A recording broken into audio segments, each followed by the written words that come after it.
Good evening. There's a lot of fictional crime on TV, cops and robbers make-believe. But here on Crimewatch, it's live, it affects you, and it's the real thing. In fact, tonight's real cases, as you'll discover, have some extraordinary twists to them. But what's more important is that you could help to solve them. Here's the number. Here are the detectives who are waiting for your call. And here too, welcome to Crimewatch, is Patty Coldwell. But let's start straight away with a progress report from last month's programme. A woman well known to the police has been caught red-handed in possession of a beautiful new baby. She is one Sue Cook and the child is called Megan. Senior police officers said today they hope to have Miss Cook back where she belongs, in the hands of Crimewatch, next month. Well done, Sue. But back to business. Viewers' calls did exceptionally well too last month, and one gang was so frightened to see themselves on Crimewatch that they forgot to turn the TV off as they abandoned their home and fled. We've details of that and 3 major reconstructions. The railway compartment murder on the suburban train to Victoria. The indomitable ladies who watched helplessly as burglars ransacked their country house in Wiltshire. And an audacious armed robbery and kidnapping by gangsters dressed in joke disguises. Well, now the first of those reconstructions. 3 weeks ago, Debbie Lindsley was murdered in broad daylight on a suburban train journey to Victoria that took only 31 minutes. It was a case that made national headlines. Debbie was 26 years old and worked as a hotel receptionist in Edinburgh. She'd been visiting her parents to prepare for the wedding of her brother, Gordon. Both he and her mother helped us by taking part in this reconstruction of the events on the day of the murder. Debbie was looking very much forward to her brother's wedding. She was very excited about it. She was looking forward to being a bridesmaid. When she went for a fitting at the beginning of March with the other 2 bridesmaids, she looked lovely in it. Debbie was staying with her family for 3 days after a hotel management course in London. It was a happy time for her. There was the wedding to look forward to, and the day she was leaving home, she had a rather special date in London, en route back to her job in Edinburgh.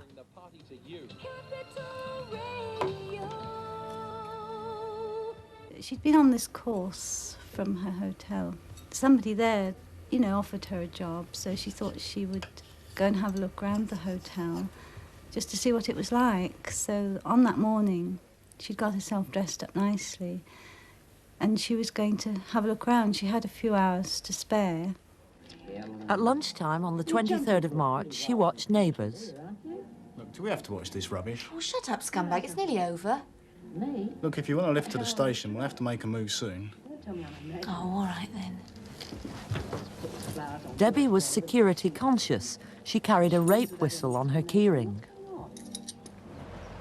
At about 2 o'clock, Gordon dropped her off at Pettswood railway station. It's on the Orpington to Victoria line. There are no more sightings of her after this. Police know she bought a ticket at 2:04. Her train arrived at 2:18. She would always be aware of the dangers when she was travelling. Even with me, we would always go into an open carriage rather than a closed one. She knew the dangers of that.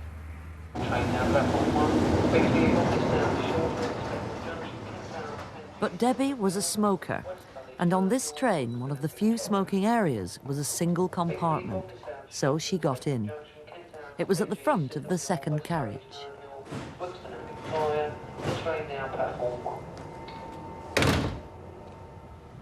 She may have seen other female passengers in it, which made her feel safe, but at some point they may have got out.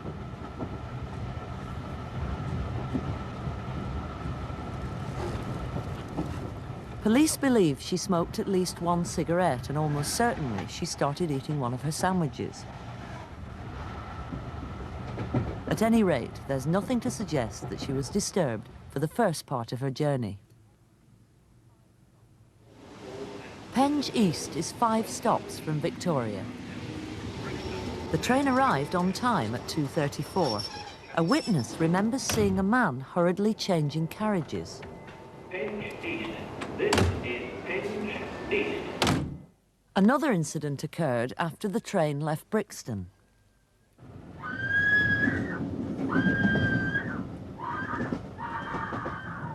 A French girl in the compartment next to Debbie's heard screams that lasted for about 2 minutes. She told the police she'd wanted to pull the communication cord, but was too shocked to move.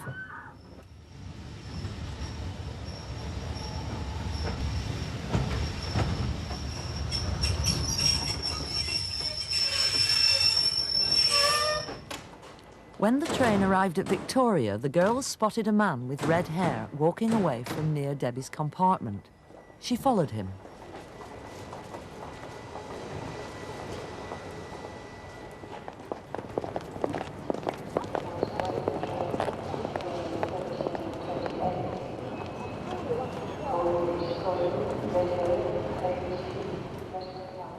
Eventually, she lost sight of him on the concourse.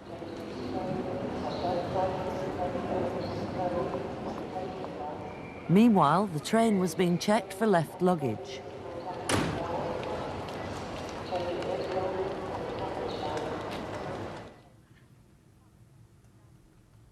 Debbie had been savagely stabbed to death. There was no apparent motive for the attack. The ticket collectors at Victoria say 30 to 40 people got off that train, but so far only 26 have been accounted for. Police have now established that Debbie's attacker was injured in the struggle. A man with a cut face was seen walking away from platform 2 about 10 minutes after the train had pulled in. A little later that afternoon, in the gents' toilets at Victoria, another witness spotted a man cleaning a cut on his head.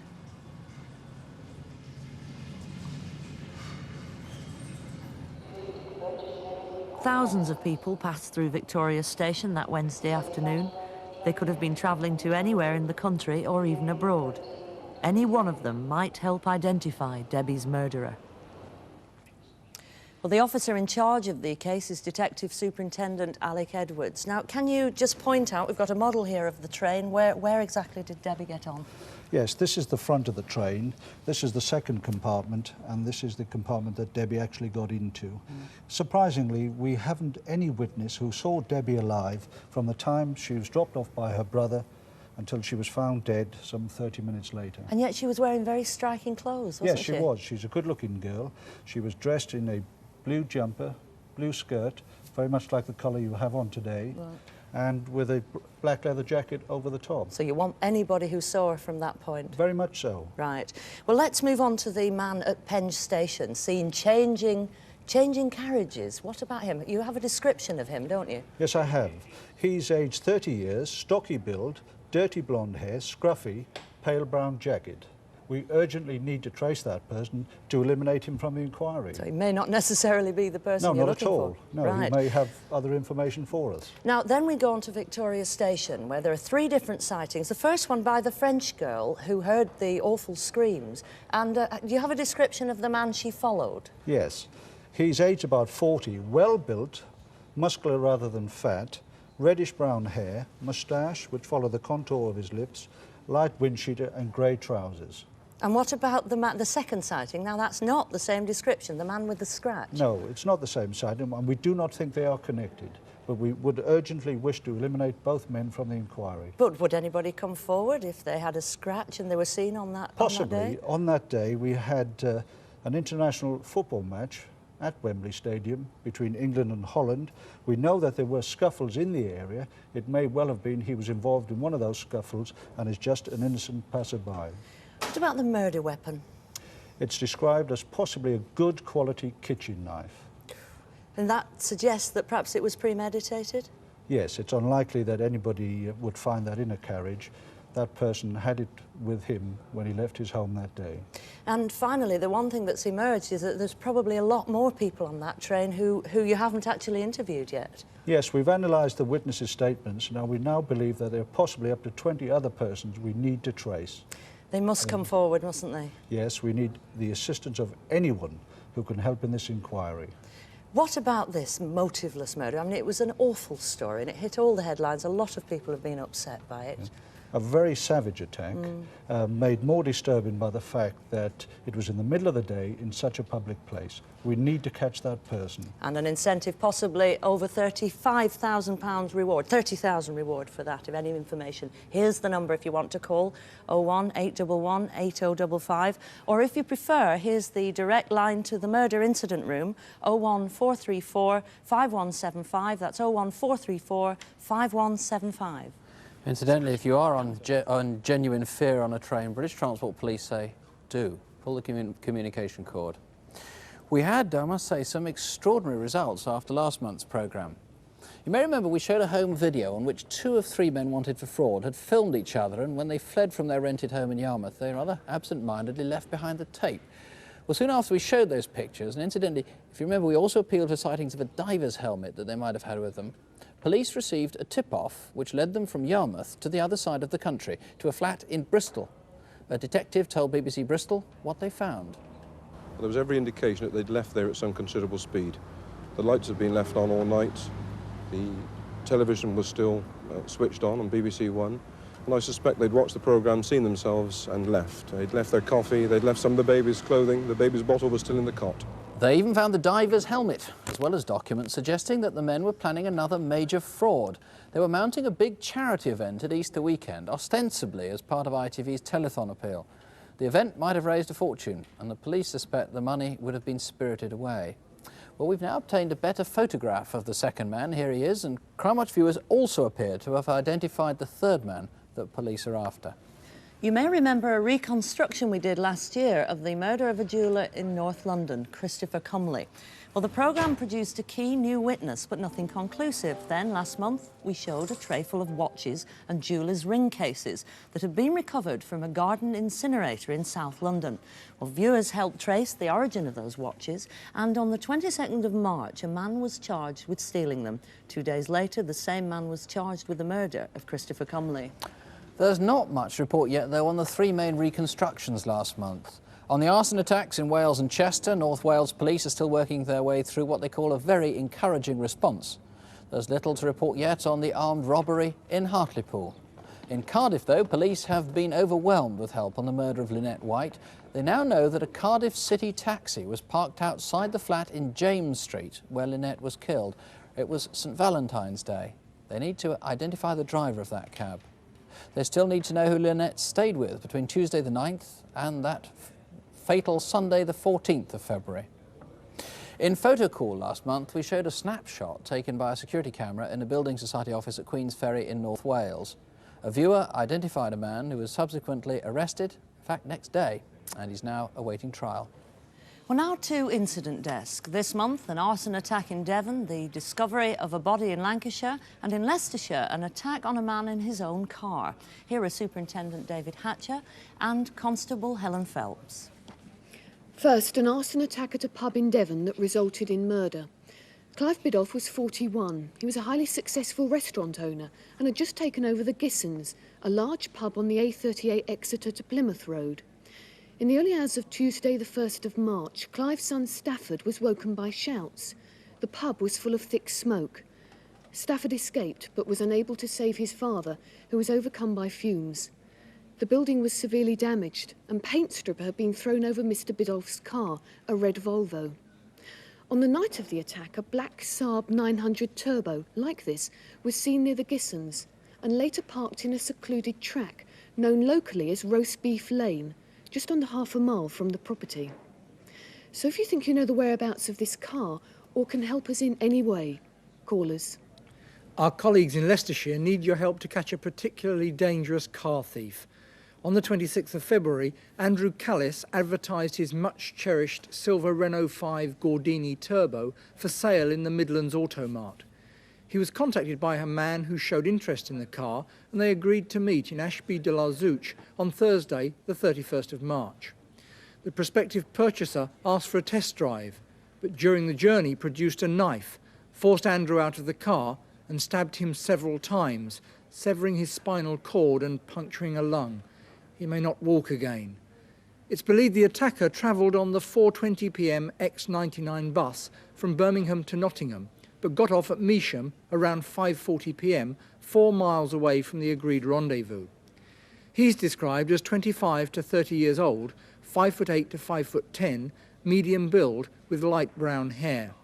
He was wearing a green waxed jacket and a dark-coloured woolen hat and was carrying a knapsack.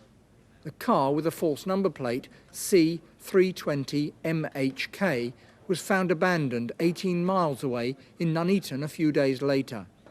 Crude attempts had been made to sand the paint down. The number plates are known to have been salvaged from a dump in Burton-on-Trent, and the front one is still missing. Call us if you saw that car between the 31st of March and the 2nd of April in the Nottingham or Birmingham area, or if you can help in any other way. At 3 a.m. on Saturday the 19th of March, 4 men were driving home towards Great Harwood in Lancashire. They're about 3 miles from Blackburn town centre when they passed this lay-by. On the opposite side of the road, they saw something burning. At first, they thought it was a tailor's dummy, but as they got close, they realised that it was a person. They managed to drag the body away from the flames, but the man was already dead. Lancashire police arranged for an expert to make a sculpture of the man's head in the hope that someone might be able to identify him. He's believed to be Southeast Asian, possibly Vietnamese, about 25 years old, 5'6" tall and weighing between 11 and 11.5 stone. We're also anxious to trace any car seen near to the area where the body was found. Have another look at this model. If you recognise the face, or if you were driving in the area that night and have not already contacted the local police, call us now. Since the 10th of February, con men have been using forged Gateway Building Society cheques like these to buy expensive cars and electrical goods, which they then sell. They're different from the genuine cheques in that the forgeries are printed on pink paper, whereas the real ones are on white paper and have these duller pink NatWest logos running through them. The forged cheques have been used in Bedford, Coventry, Ipswich and in Burridge, Hampshire, where a red Mercedes like this was bought. It's an unusual type, a Lorenza conversion, registration number C777YOT. A man described as a young Paul Nicholas lookalike comes to buy the cars once they've been advertised. He's been seen with 2 other men in a new brown Astra like this. So call us if you can help in any way. And if you're offered any cheques made out from building societies, never take them at face value by parting with expensive goods. Treat them with the same caution you would any cheque. And here's the number, 01811 8055. That's 01811 8055. As I hope you can see behind me, the calls are already coming in thick and fast, and we're getting some remarkably good quality calls already, particularly on the Deborah Lindsley murder. We've had 2 people ringing in saying that they were on the train on which Deborah travelled. That's the 216 from Orpington to Victoria, Wednesday, 23rd of March. If you were on that train, please do call us. We've also had several people ringing in to say that they too saw a suspicious man at the right time at Victoria Station. Now, it's not often that victims of crime, assuming the crime is not murder, feel that they're up to taking part in Crimewatch reconstructions. In this case, though, it was the victim's own suggestion. Think back, if you will, to Saturday the 26th of March. It was the night that the clocks went forward. The place is Conholt Park, a private country house on the Wiltshire-Hampshire border, not far from Andover. Conholt Park is a 2,000-acre farm estate. It's been owned and managed for almost half a century by 89-year-old Henrietta Gaskell, helped by her secretary and companion for the last 10 years, 67-year-old Marjorie Mills. Get some help with the harvest this time. The 2 of them run the place with great precision, supervising a substantial farm staff. Their daily schedule always finishes with a strict security routine. First of all, we lock the front door of the house, and then when coming inside, we lock the inner doors, our inner defence, very thoroughly. Take out the keys.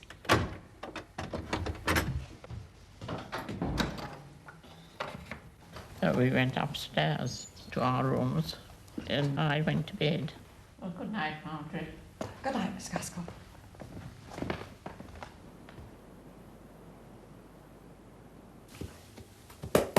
There, off to bed. Sleep well.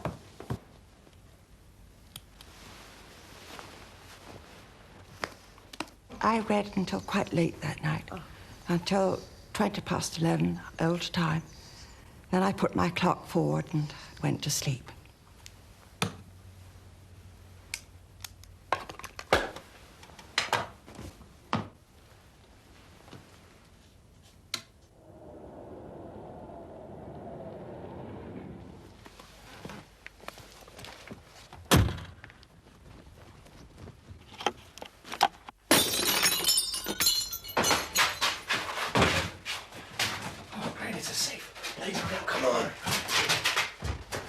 In the early hours of the morning, I woke up feeling that I'd heard a noise from the hall downstairs. Oh, no. I found the house was blacked out. Got up to investigate. Went and leant over the banisters and could see lights moving about down below. Oh. I swept down the stairs, shining my torch on the raiders. They turned to face me as they went through the middle door, and I caught sight of the face of one of them very, very clearly. I rushed to the middle door and bolted it. Came back to find out about the telephone and the lights. The trip switch wouldn't work. The telephone was done in. I went upstairs to wake Miss Gaskell. Miss Gaskell, wake up, we've got intruders. Heavens, where's my dressing gown? So I then came downstairs. I think they're gone, Miss Gaskell. Good. I heard Miss Mills fall. Oh, don't hurt her, please. I won't struggle, but take care of Miss Gaskell. She's got a weak heart. Now do as you're told and you won't get hurt. I tried to feel whether there was a button or anything on his coat I could tear off. But I once read something that somebody had been convicted because they'd lost a button off a coat. I was dragged across the floor to the staircase and handcuffed to Miss Gaskell.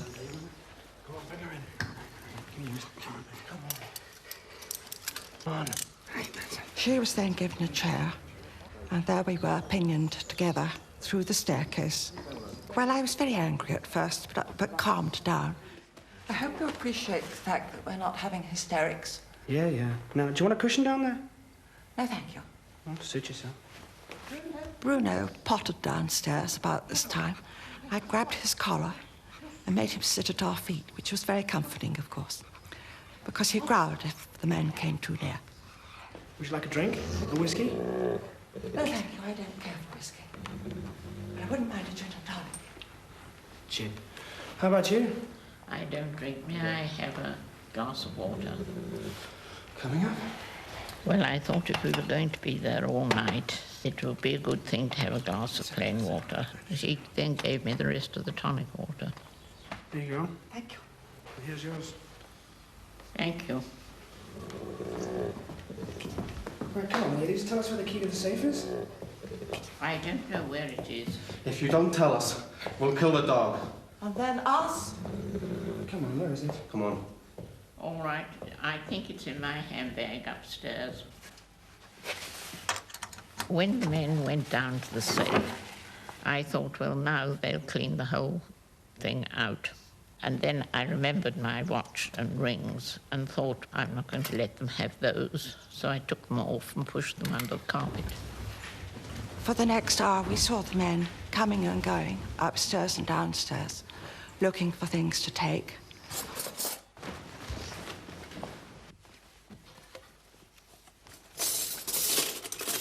What time does the milk come? It doesn't come. No one comes on Sunday. If you leave us tied up here, we shall not be found till Monday morning. They left, we think, about 5:30. And then, after a short time, we realised that the house was empty again. By sheer good fortune, there was a file in a toolbox right under the stairs, though it was useless on the handcuffs. But then we decided to file through the banister stanchion. And this we did, with some success eventually. But it took a very long time. We're through. We're free. Good, not from each other. It had taken them 4 hours. Their next problem was to attract attention. No, it's dead.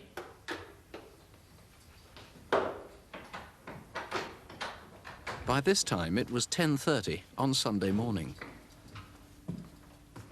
And together we walked through the kitchen onto the steps of the garden and rang the bell loudly to call attention.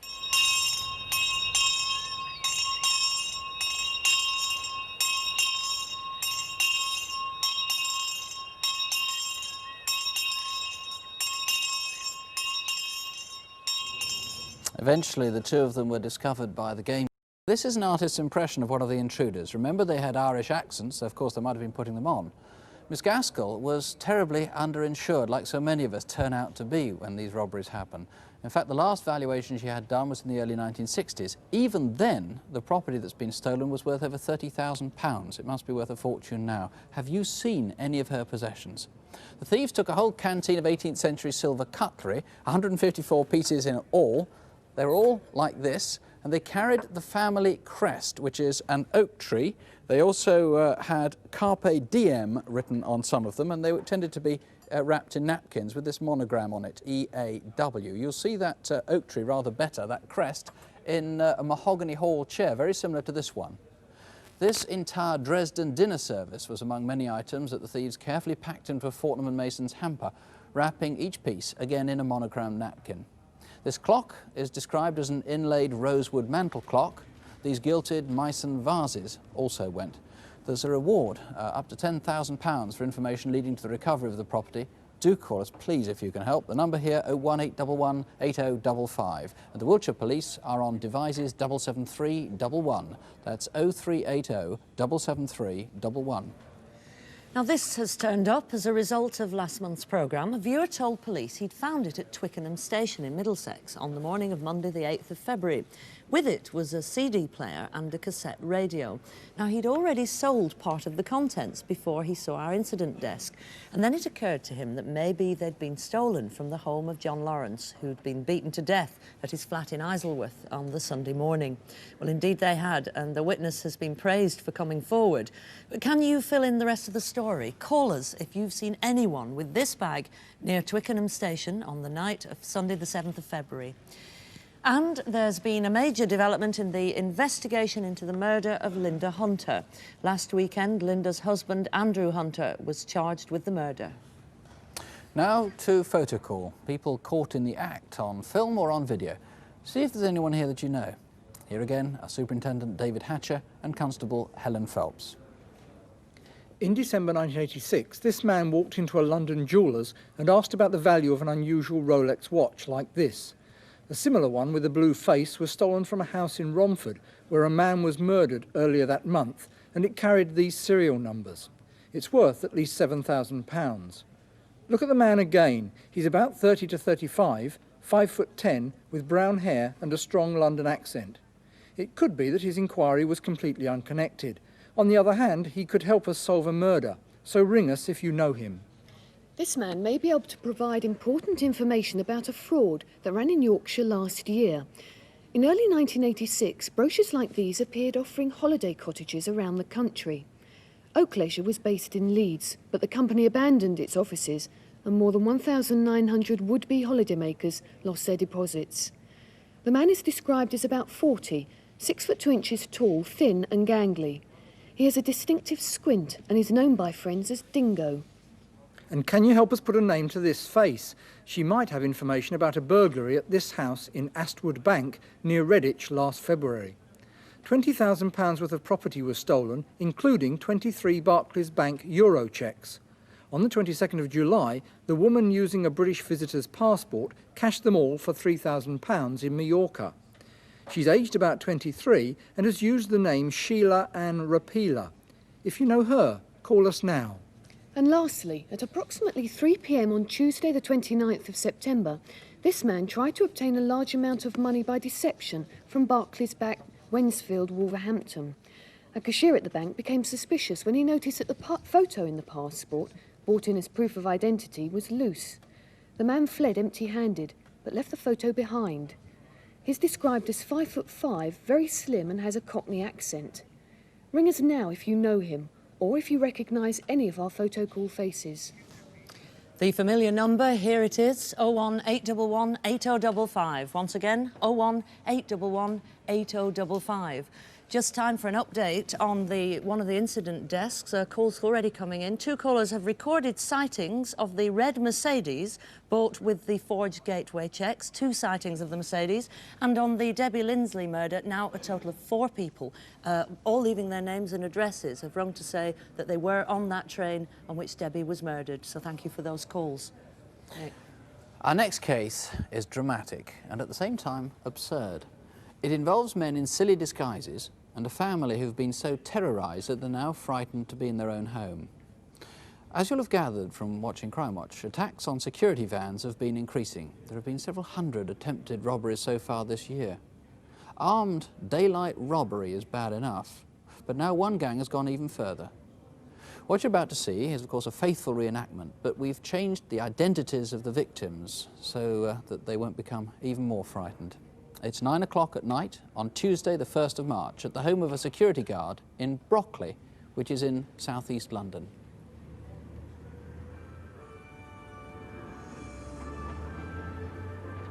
And overtired, overwhelmed, and over here, Eddie and his agent hit town. Ireland's Prime Minister says London's explanation of the mechanism... Do you want a biscuit, love? No, thanks, love.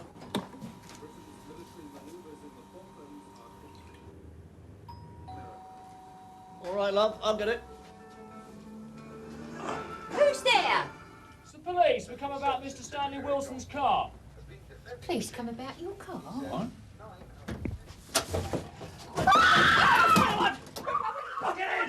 Right, get in the living room. Get in there! What do you want? Get in there and shut up! What's it? Get over there! Now sit down and shut up! We haven't got anything here. We don't want anything of yours. Now, we've been watching you for some time. We know you work for Security Express, and tomorrow you're going to do a job for us. The boss is coming here at 4 o'clock in the morning, and he's going to take your wife for a little ride in the countryside. Oh, no! Now just keep quiet. And then later on, we're going to take you to your depot, and you're going to persuade your 2 mates to drive the van with the money to us. Oh, suppose I can't. Oh, no. No. They won't do it. You'll persuade them, else you won't see her again. You can't do anything to her. Look, just be quiet. Just sit here and relax, and we'll wait till 4 o'clock in the morning. It's all right, love. It's all right.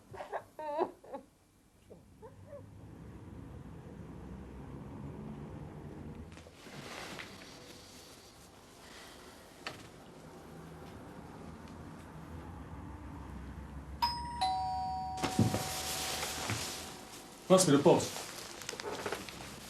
You will do what they say, won't you, love? Yeah, don't worry, love. Be all right. OK, there's been no problem, have they? No problem, Gav. We're professionals, right? I'm going to take your wife out for a drive in the country, right? I don't want no problems, and you'll get her back. I don't want no heroics. I don't want no police informed or whatever. Remember, I've got your wife. You got that? Yeah. I don't want any problems. Just put this on. Do I have to? Just for a little while.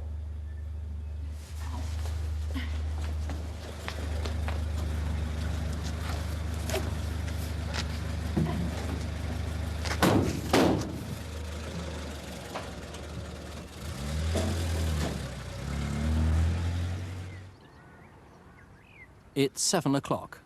Stan was taken to his own car, which they'd brought out from his garage.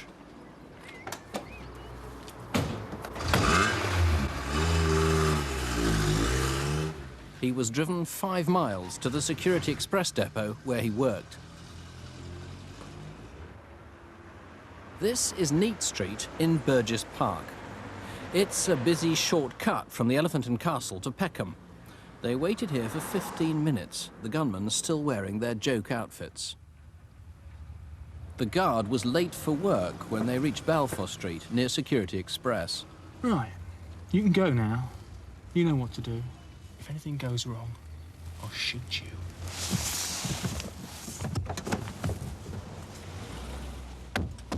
The guard was instructed to wait outside the depot. The robbers plainly didn't want to lose sight of him for longer than was necessary.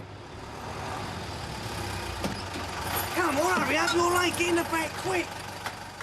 When he told his crew what had happened, they agreed to drive straight to the rendezvous.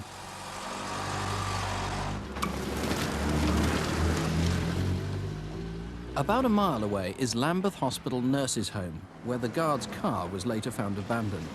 It's believed the robbers switched here to a motorbike. The Union Jack pub is on a corner of Union Street in Southwark. The guards had been ordered to wait here for further instructions.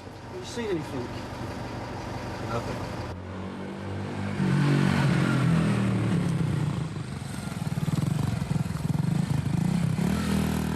See one.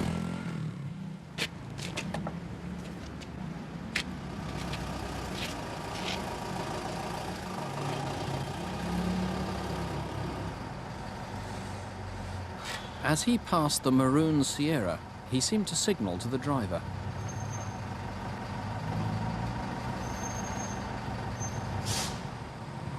The motorcyclists led the van about 4 miles down the Old Kent Road. Down towards the back of Millwall football ground is the car park of a block of flats. The Bedford was seen waiting here from about 20 to 9 that morning. Where the hell are they? Can you see them coming yet? Pat heard passers-by. Can you see Jennifer? Tell her to hurry up. All right. Shortly after 9:15, the security van arrived at Ilderton Road and headed towards the deserted site behind the football ground. The white Bedford van followed.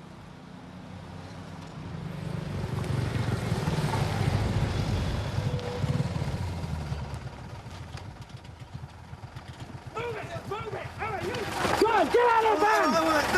Get on there! Move it! Move it! All right, you two! Get on there!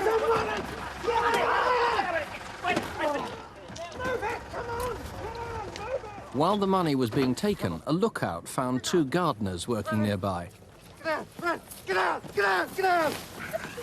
Get your face down, you'll be all right, okay? Got everything! It's empty, that's a lot. Get out! Get out! Ah, where's my wife? He's talking my wife! Where's my wife? It's my wife! Oh. Okay, I'll take that off now. Come on. You two stay down! The gang got away with £750,000. Let's remind ourselves that in a similar, though unconnected crime today, a police officer was shot dead. Sergeant Stratford, actually, in this case, we've got a very good description of one of the bandits, though. Yes, we have. He's aged 30 to 35, height 5'8", stocky build, brown eyes, with dark brown, almost black hair, and he was wearing a black, well-trimmed beard. Now, that precise definition comes from a marvellous witness, someone who thought that these people looked suspicious and bothered to take down lots of details, including, I gather, details about the white Bedford van. That is correct. He also took down the number of the white Bedford van. It's UHJ934W. OK, if you know where that van is or where it's been, please call us. What about the motorbike which led the van? The motorbike we have recovered, that is RGX629X. That was purchased on Monday, the 29th of February, from a shop in Streatham. That was found in Clifton Way, Peckham, sometime after the robbery. You want to know who dumped it there, presumably? It's a very odd one. Look, that suspension looks rather odd. It's black and yellow, which must be rather unusual. That is, and it's a Yamaha special. How is the family? The family are very shocked and still very frightened, as much they're not even able to go back to their own home. Well, if you can help crack this one, please do. It has, incidentally, one of the biggest rewards ever offered in this country, £75,000. Here's the number to call, 018118055. If that's busy, you can call the flying squad direct on 012302061. That's 012302061. Now, we know it can be frustrating if the lines are busy, which they have been very tonight, but please do keep trying. You'll find a list of local numbers on CFAX on page 186, and you can always write to us. It's Crimewatch, BBC TV, London W12 8QT. It looks like we'll have a lot to report when we're back with Crimewatch Update at 11:40. We'll have more news yet on Open Air tomorrow. The calls here, as I say, have been very encouraging tonight. With your help, the detectives here are already on their way to solving several of these crimes, so don't have nightmares, do sleep well. Good night. Good night.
Welcome back. We've had a very busy night here in the studio since we came off the air an hour and a half ago. There's been a particularly good response in the case of the Debbie Lindsley murder. We've had over 100 calls, more details of that from a very pleased investigating officer later, and a possible identification of that burned body of a man dumped near Blackburn.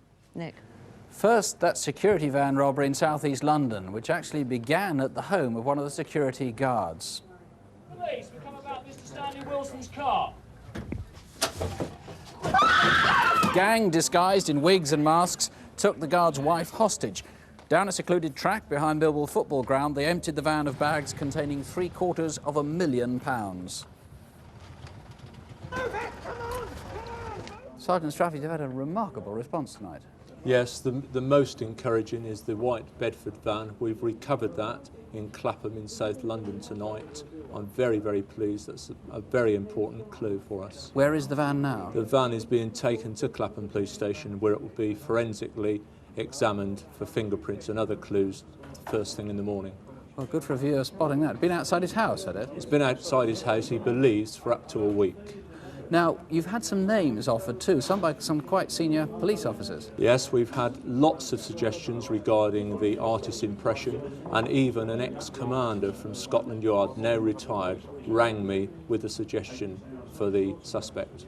Good. What about the criminal underwear? There's a vast reward on this, £75,000. Yes, there is, and we've had lots of suggestions. We've been inundated with suggestions regarding the identity of that suspect. You also want some more information about a motorbike that was used in the raid. You've recovered the motorbike, but you want to find out more about it, Yes, with its distinctive suspension. We do. I'd like to know where that motorbike was kept between the day of the robbery on the 2nd of March and when it was recovered later that month. Anyone who saw that motorbike, it's got the distinctive yellow and black shock absorbers, and it's as I said earlier, it's a special customs edition. They're not that common.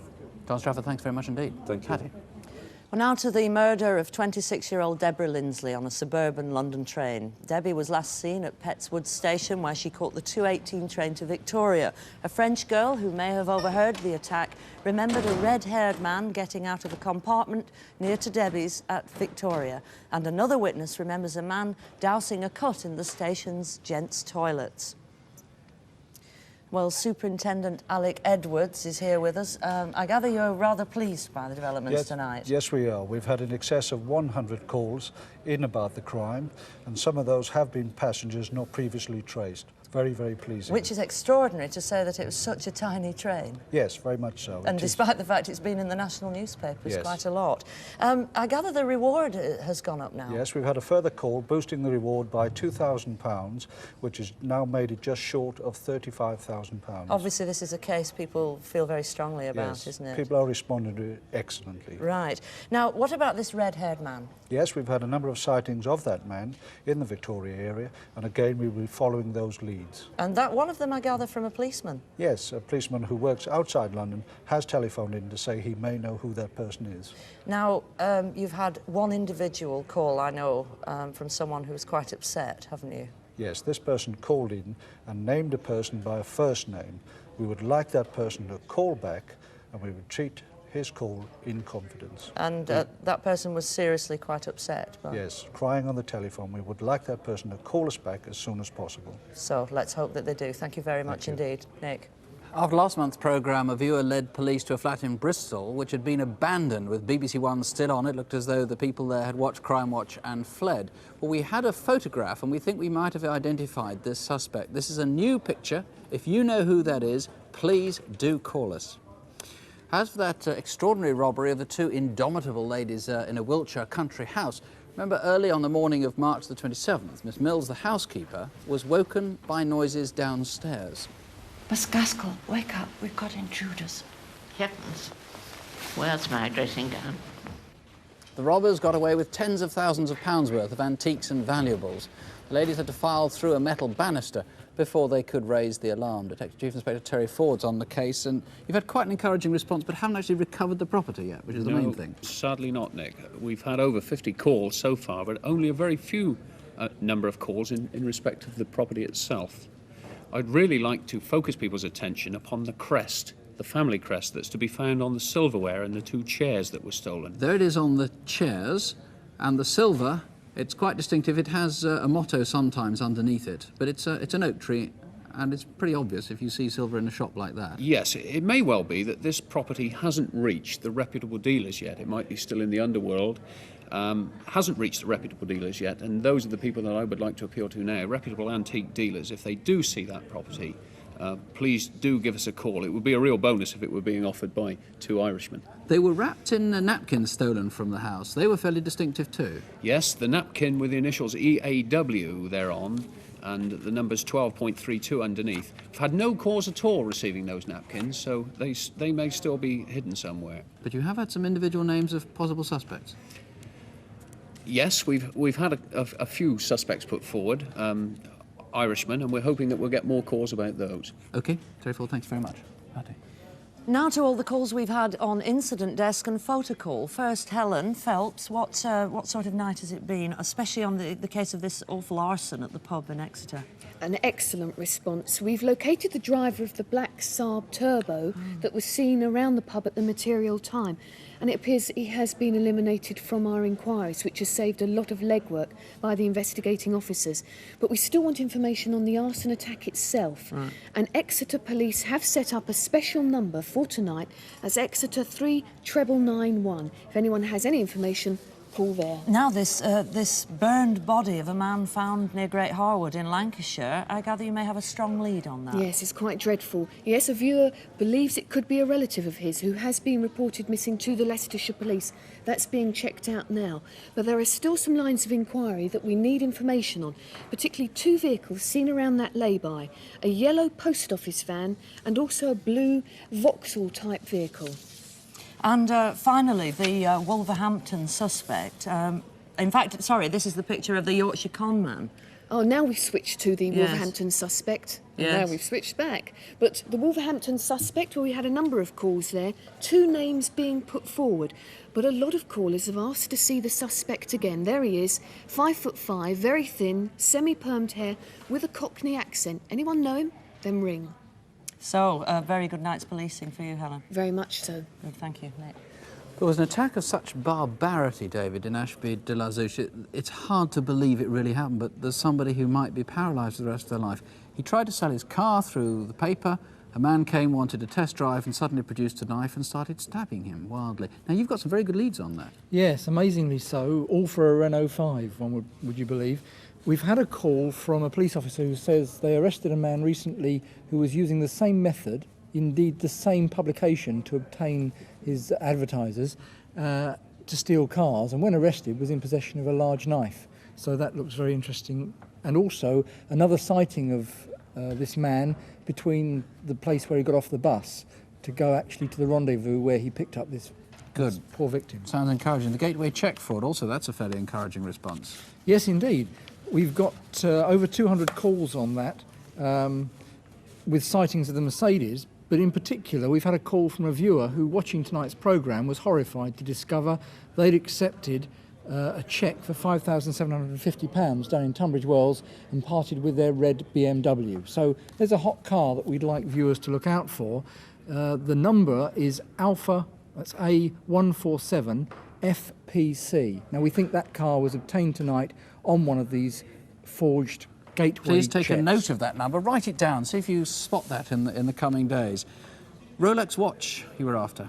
Yes, in connection with the murder possibly case. in connection with a murder. We've had 12 calls there. One woman's called in to say she believes she recognised the picture that we showed, and she thinks she had a very close relationship with the man involved in that particular case. There he is. Also a couple of other suggestions as to who he might be. I know we've also possibly found the woman who was wanted for passing stolen cheques in Mallorca. David, thanks very much indeed.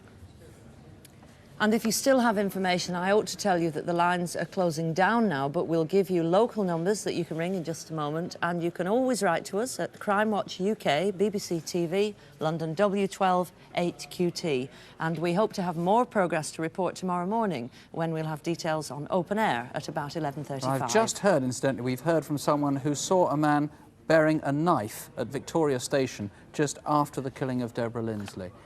We'll be back in 4 weeks' time. That's on Thursday, the 12th of May.